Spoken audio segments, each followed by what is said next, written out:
Bum, bum, bum, bum, bum, bum, bum, bum. Bum, bum, bum, bum. Hey, everybody, come on in. We got some stuff to talk about.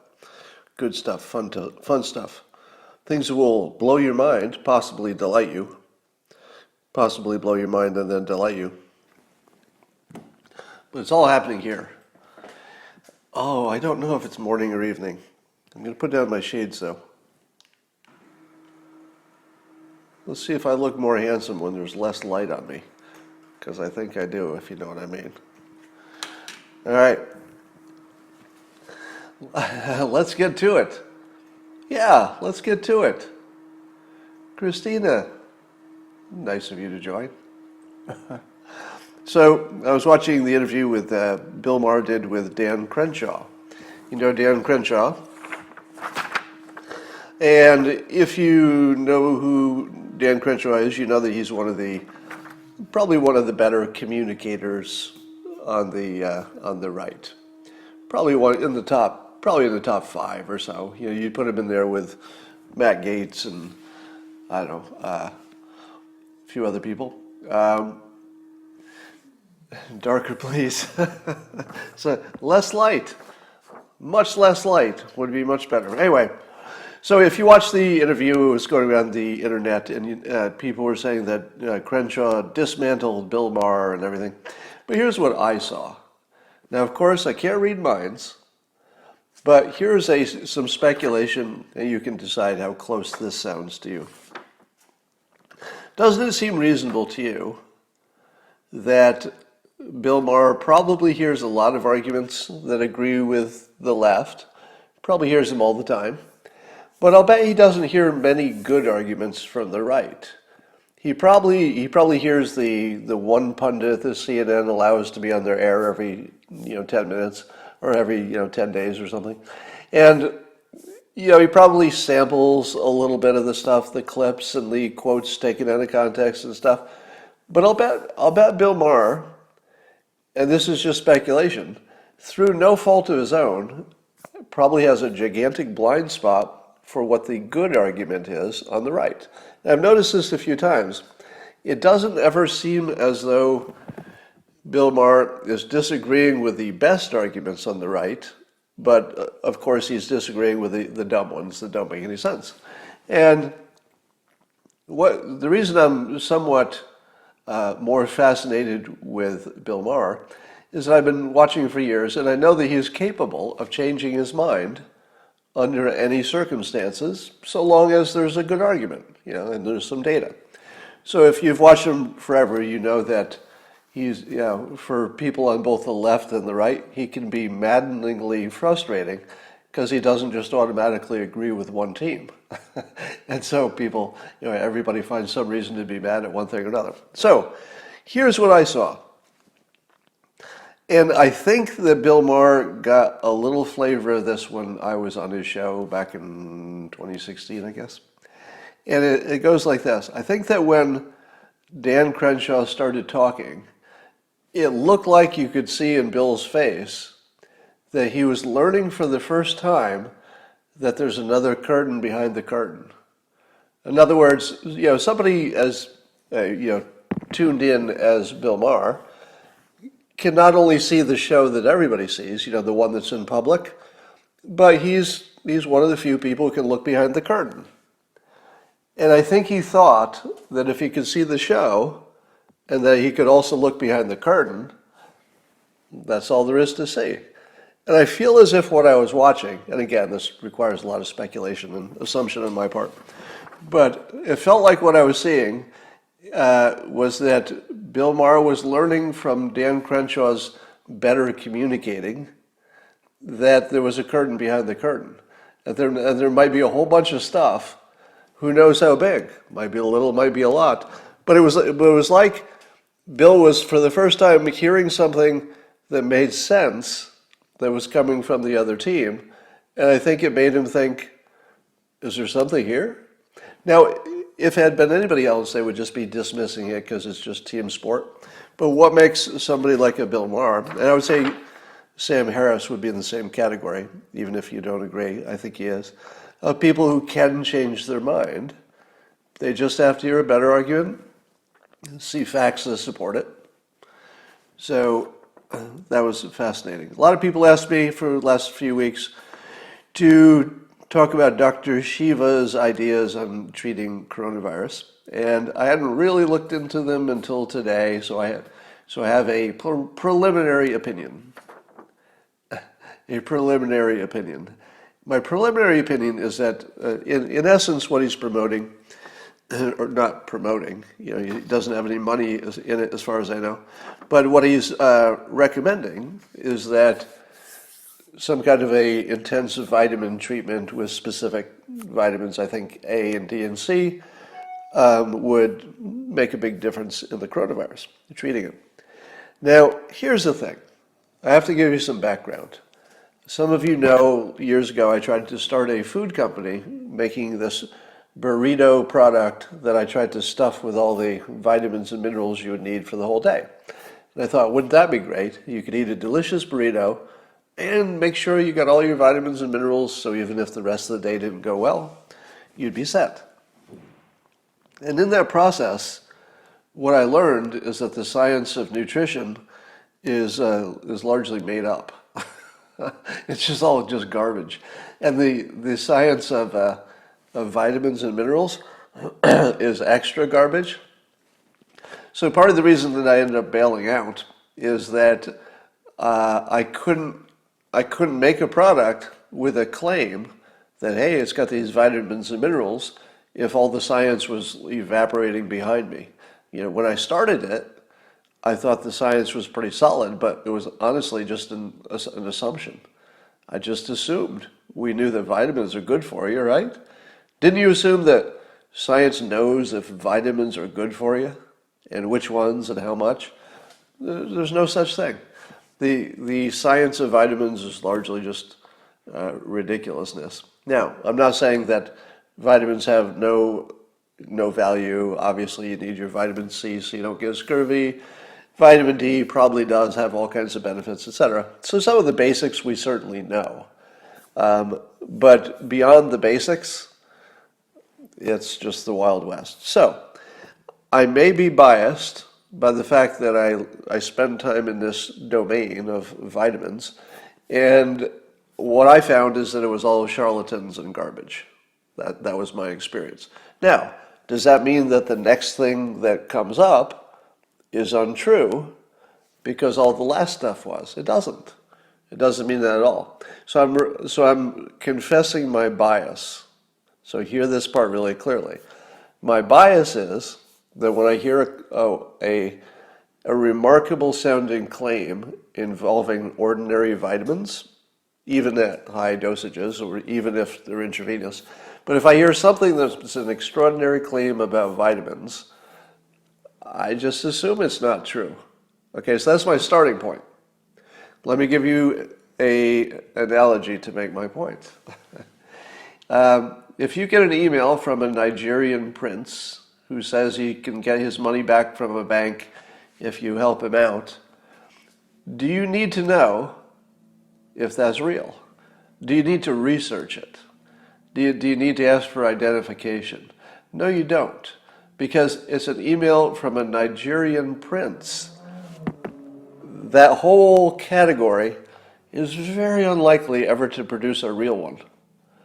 It might. I mean, I can't say there will never, ever be a Nigerian prince who's really got some trouble and you could help him if you just return his email. I'm not saying it's impossible. I'm just saying I've never seen it. So if somebody tomorrow says, hey, I know these have mostly been not true, but have you seen this email? It's from a Nigerian prince. And I don't know, I know what you're saying, that all those other ones were not real, but I feel good about this one. So, analogies, of course, are imperfect, and therefore it's one of the reasons that they never persuade anybody, and I'm sure I didn't persuade you with that one. The point is that I'm biased. The point is not that you should believe it's real or not real based on that story. The point is I'm biased. And so when I see a remarkable claim that has this form, It's very remarkable. And suspiciously, the medical community is ignoring this claim and or is unfamiliar with it. So if it's a remarkable claim about vitamins, and the other claim is that the medical community is missing this obvious thing, it's sort of in the category of things that are never true. But again, this could be the one time. Maybe it is. So I tweeted it out. Dr. Shiva had some exchanges with somebody, and I tweeted it out because it had links and description of what he was talking about, and asked any experts to give me an opinion whether it looked real. Now, if some experts come in and say, Scott, he's onto something, well, I'm open to changing my mind. I could definitely change my mind. I would just have to hear somebody smart say, oh, yeah, I get it. All the other Nigerian princes were fake, but honestly, this one looks pretty good. If somebody says that, I'll reconsider. But so the question is out. So, now I saw in the comments, somebody said you should debate Dr. Shiva. Are you kidding? Are you kidding? What good would that do? Me debating Dr. Shiva? Let me do the debate for you so that you don't have to sit through it. I will now act out me debating Dr. Shiva on this topic. First, I'll do the role of Dr. Shiva. Blah, blah, something I don't understand, meaning Scott doesn't understand, and vitamins and stuff and science, and I have multiple degrees from MIT. And then it's my turn to debate, and I say, I didn't understand any of that, honestly. I don't know, where do we go from here? Because I don't even know what those words mean. Do you have a book or something I can read to learn about this microbiology stuff and, immunology and virology and statistics? If I do a little studying, I'll do a little studying, and then we can have this debate again. But at the moment, I don't know what any of those words mean. So we're not getting anywhere. You see that it would be no point to debate, right? Because I would say it's my bias that these things are usually not true. And then what would he say? Well, I could see why you would have that bias based on your experience, right? That's sort of the beginning and the end of the debate. Because I think Dr. Shiva would say, well, of course, you've just admitted that you have a bias. I can see the reason you would have a bias, your experience. Of course you have a bias that way. That's it. That's the whole debate. We're done now. Because I don't understand his points. That's why I asked for somebody else to explain it to me. All right. I think what triggered me is that in Dr. Shiva's tweet, he made an assumption about Bill Gates' motives, Bill Gates' internal thoughts. And if you pair something that looks sketchy just by its nature, even if it's not, it just looks sketchy because of its nature, and you add that to conspicuous public mind reading, well, that does not help your credibility, because it seemed like that was important, that it would require knowing what Bill Gates was thinking, and that what he was thinking was he was, trying to make money with vaccines or something. So somebody sent me a link to PolitiFact where they fact-checked all the wild Bill Gates rumors. Now, my version of debunking the wild Bill Gates rumors, mine goes like this. And maybe you've heard this argument before. Blah, blah, blah, Bill Gates wants to depopulate the world. Here's my argument. You know all those Nigerian prince emails? That's the end of my argument. Because it's just such a ridiculous claim. I'm not going to spend 1 second Googling whether Bill Gates ever said he wants to depopulate the world. Do you know why? Because if you ever thought that was true, there's something wrong with your brain. All right? This is not something you Google to find out maybe he said he wants to depopulate the world. He didn't say he wants to depopulate the world. And, I checked PolitiFact, and of course that never happened. What was the other one? The other one was some horrible thing with vaccines in India. And I actually thought that one could have been true. It's just that even if it had been true, it just would have been an example of a drug trial that didn't go well. It wouldn't mean anybody was evil or had bad intentions. That's the whole point of the drug trial. But it turns out that it wasn't even true. So that whole India vaccine thing was just all made up, just BS. So I tweeted that if you want to go follow the links so you can convince yourself. So if any of you thought that the Bill Gates stuff was true, you really should have asked me. I tweeted some restaurant reopening ideas, which I would like to share with you for those of you who did not see it. So here's the starting point. You know, one of the creative mistakes we make is to say, hey, what can we do to get our restaurants back to where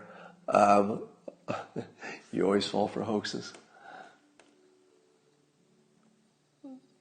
Block. Not true.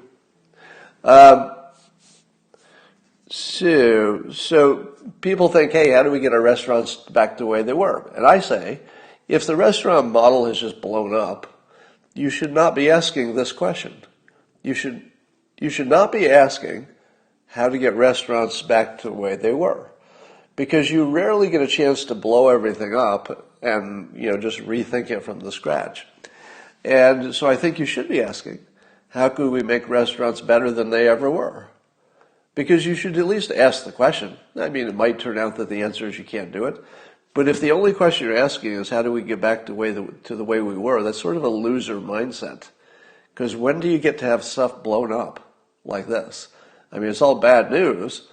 But on the other hand, you kind of get to start from scratch and really get creative and be flexible. Maybe there's some local ordinances that can be adjusted a little bit that normally wouldn't be possible.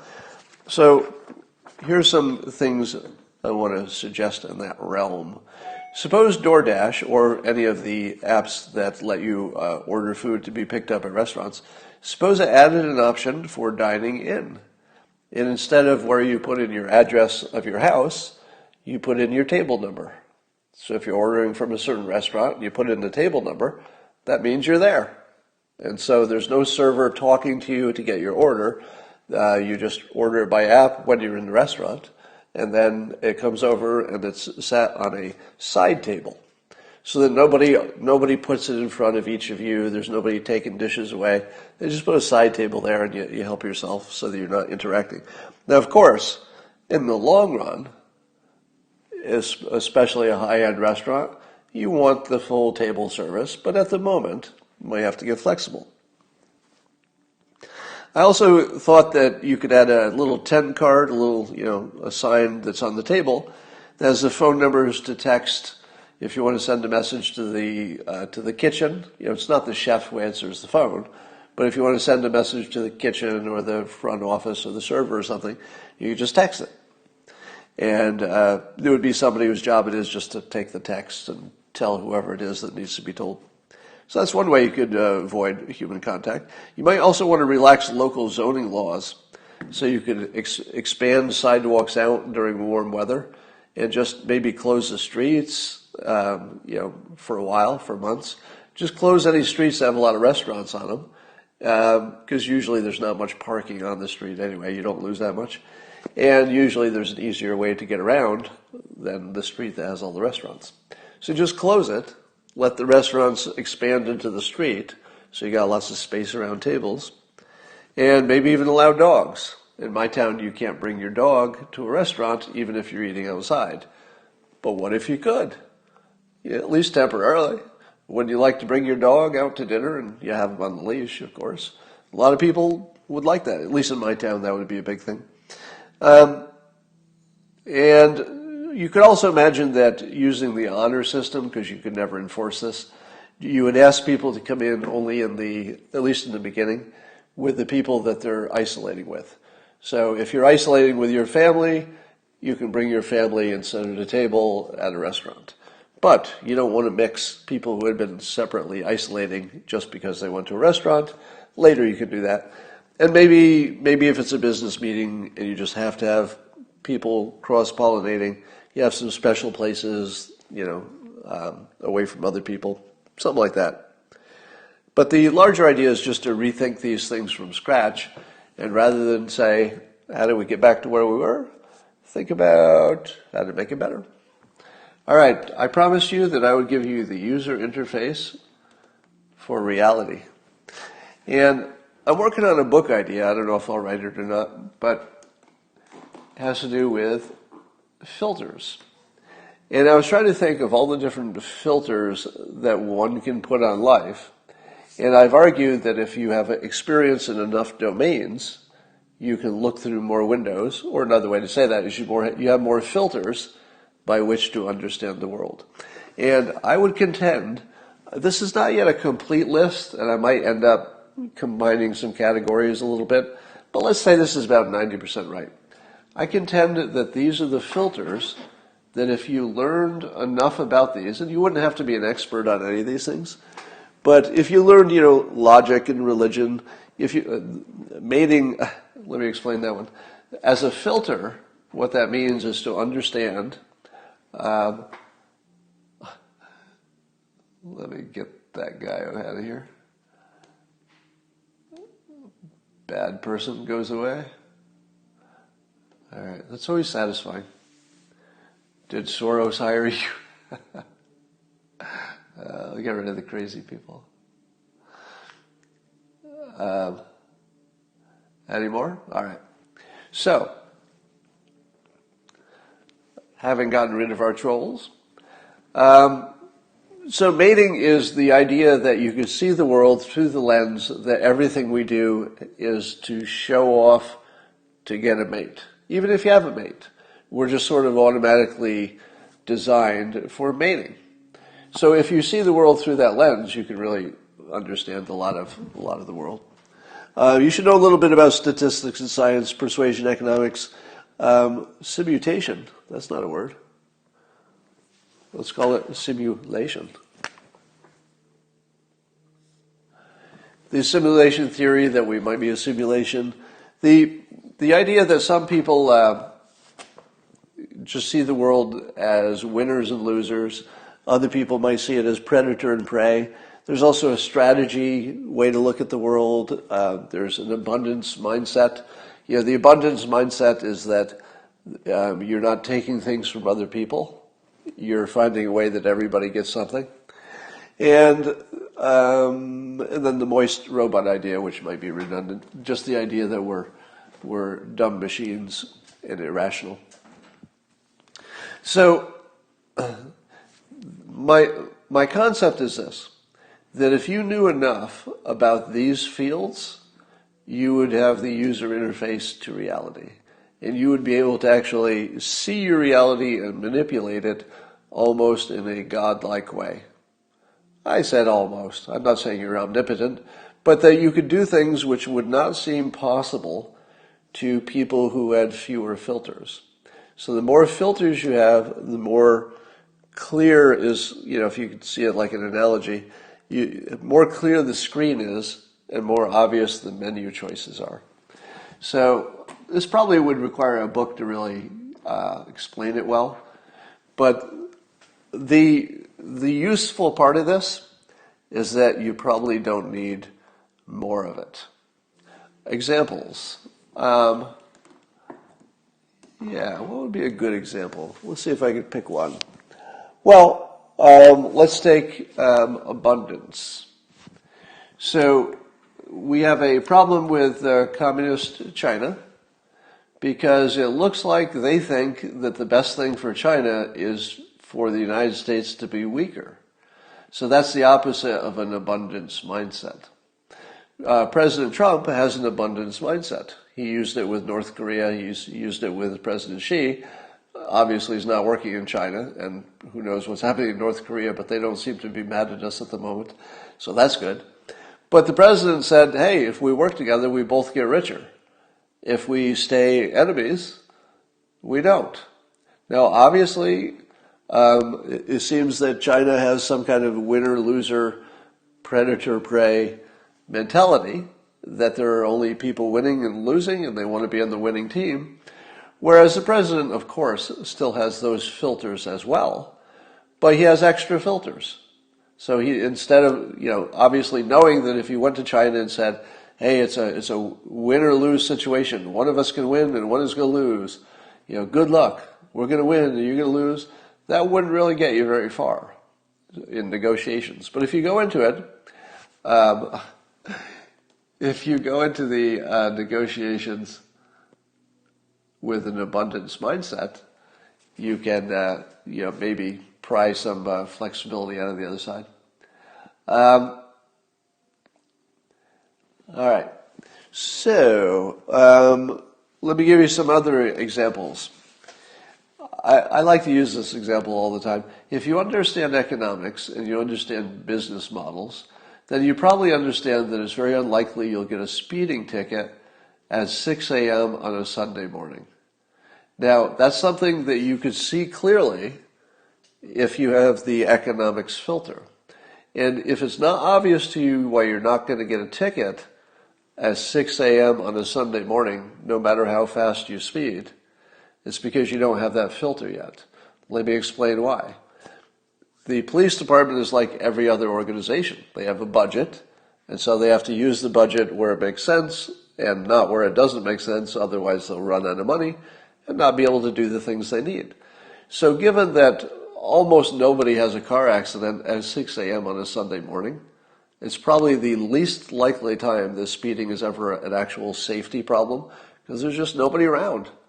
And if they are, they're not drunk, for the most part, 6 a.m. I would say, not too many drunks. And so you will notice that economics would predict that there are very few speed traps at 6 a.m. on a Sunday morning, and I would argue that if you live to be 100, you might never see one. So, that's a very trivial example, but I go through life with an understanding of business models and economics that does allow me to see around corners. I can literally predict, based on economics, whether there's a policeman up ahead in that speed trap where they also often hide. So in my house, in my neighborhood, there's a place they often stay. And I can predict that accurately, as it turns out. All right. Let's take strategy. Perfect example of that. When I wrote my book, How to Fail at Almost Everything and Still Win Big, I introduced the idea of systems versus goals and the idea of talent stacking. Now, I've talked about them enough that I don't need to explain them again. But in the context I'm talking about here, a lot of people wrote to me, a lot of people, and said, my God, when I heard those things, it really, it all came together, and then I had a strategy, and then I could implement it, and it's already working. So I would hear tremendous things about people learning that strategy, and when I would hear it, I would say to myself, when I wrote that book, the thing I was most worried about is that people would say, we already knew that. But I was hoping that people did not have enough sort of background in strategy to know that it makes sense to layer your skills intelligently, and it makes sense to have systems versus goals. I didn't know if people didn't know that until I wrote the book, because you really don't know what other people know. I thought it would be additive, and it turns out it was life-changing for a lot of people. So that's a perfect example. And the strategy is not worth much unless you have some understanding of statistics. And I don't mean that you have to be able to do the math. I mean that you have to, in a common sense way, be able to look at things and say, okay, that's more likely than that. Under these conditions, you wouldn't be able to tell what's true versus the margin of error. I'm talking about the big level stuff. For example, here's a perfect example. The headline this week was that there was a study of Santa Clara residents, and they found that, I forget the exact number, but somewhere in the range of 2% of them seemed to have the antibodies for coronavirus, and that would indicate maybe there was a lot more of it in the general population than anybody assumed. Now, Balaji Srinivasan, who, if you don't follow him on Twitter, you should, he has a background that would include, all the credible knowledge, but most importantly, he understood statistics, and he understood how to read the document, and he looked at it and said, "Wait a minute! According to this, the reliability of the test is that it could have false positives up to like in that same neighborhood, in that same. I'm rounding everything off to make it simple, but that the false positives could be in that same neighborhood. So in other words, it was a whole study that either showed that nothing happened, or that there's wildly more virus in the complete opposites, and they're both demonstrated by the same data. Now, did you know that? When you read this study, did you know that? I mean, I didn't even look at the details, and I'm not sure I would have picked it out if I had. But the point is, the more you know about statistics, the more you can just look right past people's assertions to the truth. Now, Balaji could do that, and I couldn't. Now, that doesn't mean that the study is bogus. It just means that you can't be sure, which is completely different than we're sure that there's tons of virus in the world that we don't know about. There's a big difference between, well, it could be true, and, oh, it's totally true, we just studied it. Those are not that similar. All right, let's see. Do you want some other... here's some other examples. I said winners and losers on here, but you could have said victims and winners, I suppose, victims and oppressors. So if you see the world in terms of victims, there's a good chance you're going to think you are one. And when you start thinking you are one, your filter just starts producing evidence of it, confirmation bias. And that can be a very frustrating and also maybe not too close to reality view of the world. So that's a bad filter. A better filter is that you're not a victim and that you have a lot of control over your life. So that's just a better filter. Anyway, I don't want to talk about the details of these. I'm just asserting that there might be, how many things are there here? 3, 4, 5, 6, 7, 8, 9, 10, 11, 12, 13. So there might be under 15 filters that can explain just about everything you see in life. And I've said before that when I was very young, I sought to understand the user interface for reality. And I actually have dedicated my life, literally, to trying to figure out why things are the way they are and why it works and what can you do differently. And this is sort of the result of it, that I started layering different skills together, especially a degree in economics, so I could understand that filter. All right. I was asked to give you some sleeping tips for tonight, and I'm going to do that. And I'm going to do it more easily this time. So those of you who don't want to get sleepy yet, you might want to sign off now, and I wish you a good night. Maybe I'll see you in the morning. I hope so. Those of you who would like to relax before sleep and see if they can get an even better night's sleep than they have recently, this will be the portion in which I calm you down and prep you for a great night's sleep. And it goes like this. Take a deep breath from the bottom of your lungs, not the top, bottom of your lungs, and then exhale out your nose. Well, actually out of your mouth would be fine. Inhale through your nose and exhale through your mouth. And it's funny, you don't realize that during the day, your tension will make your breath shallower and shallower. And if you simply breathe in the way you want to feel, your breath will take you there. So if you take large, relaxed, deep breaths with no tension in your chest,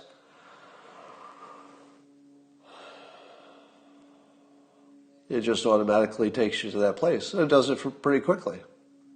Now, make sure that you're in a relaxed place that requires no muscles to stay in the position you are. You could be sitting up, you could be laying down, doesn't matter. And now, again, think of the muscles in your hand. Your hand should be down, not up like mine is, but squeeze your hand and make a tight fist and just hold it until you don't think you can hold it anymore. And when you don't think you can hold it anymore, just relax it. Just let it all go. And just know how it feels. All the tension is out of your hand. And now do the same thing with your other hand, and then your feet. You can just run through the sequence on your own time, and you will be amazed that just concentrating on one body part, squeezing it, tightening it, and relaxing it, moving it all the way around your body will be amazing. You'll be amazed at how well that works. Now, here's the big payoff. I taught you before, and many of you were on this Periscope, that if I counted to 20, because I'm a trained hypnotist, and if anybody didn't know that, here's your warning, that this is hypnosis, but there's nothing sneaky to it. I'm just helping you relax. If you'd like to enjoy that, stick around. If you would not like to be hypnotized, while I would not call this hypnosis per se, there's no actual trance involved, it would make you relaxed. If you don't want that, this would be the time to find something else to do. But I'm going to count to 20, and you're going to hear my voice, if you're wearing headphones, much more effective. And when you want to relax later tonight, you're going to hear my voice, but you'll be controlling the counting of my voice. And you'll count from 0 to 20. When you reach 20, you'll be really relaxed. And it'll be prepping you to drift off into a nice sleep. And I'm going to start right now, and every time I count higher, 1, you start getting sleepier and more relaxed, 2, and going deeper, 3, and now going deeper and deeper, 4, 5, and now much deeper, twice as deep now, 6, 7, 8, and going deeper.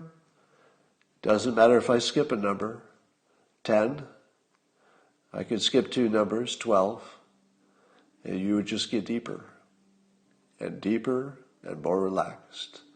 And now as I head toward 20, toward the deepest and most relaxing sleep you've experienced in a long time, 15, 16, and going deeper, 17, and now so relaxed, feeling good, 18, and now I'm going to count backwards as part of an exercise in which when you wake up a little bit, but not all the way, and then I count you back toward 20, you'll be deeper than if I had just gone to 20 in the first place. So now 14, 13, 12, you feel yourself getting a little more awake, a little more alert. 9, 8, 7, you're about half more alert now. 6, 5, and now we'll go back to 20. 7, feel yourself relaxing.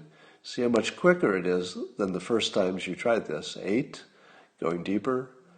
9, you feel your body just sinking into whatever you're on. 10, 11, going much deeper now. Now twice as deep. 14, going deeper. 15, 16, much, much deeper now. 17, 18, and going deeper. 19,